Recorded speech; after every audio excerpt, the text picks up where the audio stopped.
Hi, I'm Dave Utso. In our AIX system administration module, we'll learn a little bit about what this person does. Again, if you have any questions or comments, please visit us at gogo.com and use the question comment box. Topics we're going to talk about in this module is switching to another user. We log in as ourselves, switch to another user. How to monitor disk space or free space.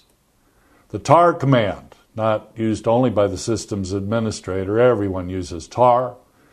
Using it, and a lab exercise. The systems administrator, better known as root. His login account is called root, and he has a password as well. So he's just another user on the system. He's responsible for installing the system. So when you come back to our systems administration class, one of the first questions is, what are you going to use the system for? That gives us a lot of information on how this system should be installed. What are you going to use it for?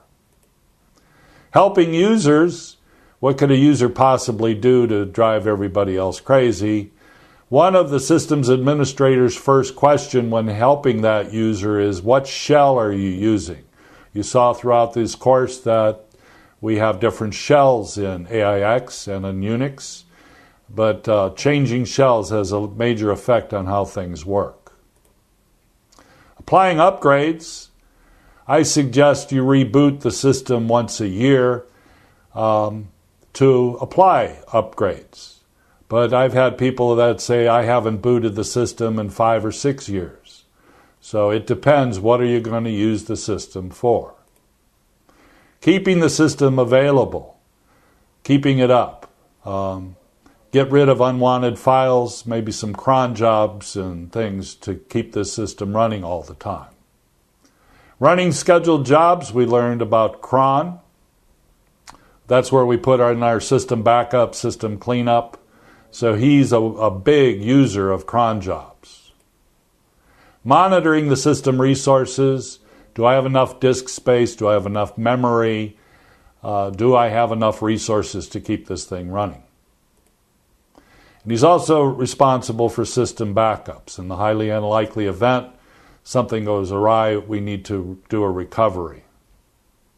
So this is kind of his job description of what this person known as root does.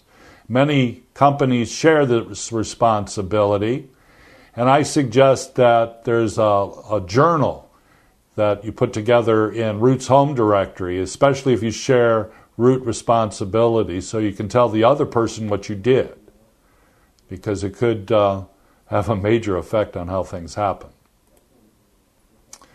Commands associated with this, some, very few of many, many commands that you're going to see, is the SU command. It stands for substitute user. And if I don't specify who that user is, Unix assumes root. So no, it does not mean super user, it means substitute user. So I could switch to somebody else as well. DF is for disk free.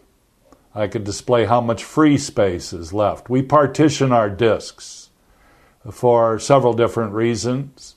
Partly for backups. The largest thing we normally back up is what we call a file system, and also referred to as a disk partition. Tar combines many files into one. So you're going to hear the term tar file. You'll download tar files off the internet, but it combines many files into one. The systems administrator has other utilities he uses to back up the system, so everyone uses tar.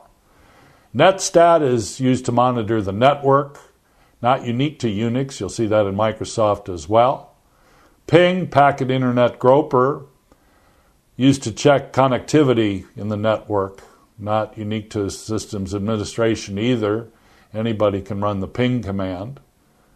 ARP, Address Resolution Protocol, used to display recently contacted hosts in their internet and interfaces and so forth. So, monitoring tool for network. ifconfig used to display or change an IP address. In Microsoft, they call it ipconfig, but very similar in Unix, it's ifconfig. To switch to another user, we use the su command. The minus says, take me to that person's home directory and execute his profile. Without the minus sign, it leaves you in the current directory and does not take on that person's environment, so it does not execute his profile. If I don't specify a person, it assumes root. So I would say I use su space minus a lot. I log in as myself, switch to root, do what I have to do, and exit. Being logged in as root is dangerous. Displaying free disk space. Disk free minus K will display in kilobytes. tar combines many files into one. Very old and antiquated, originally written for tape, but still around. So we have the options.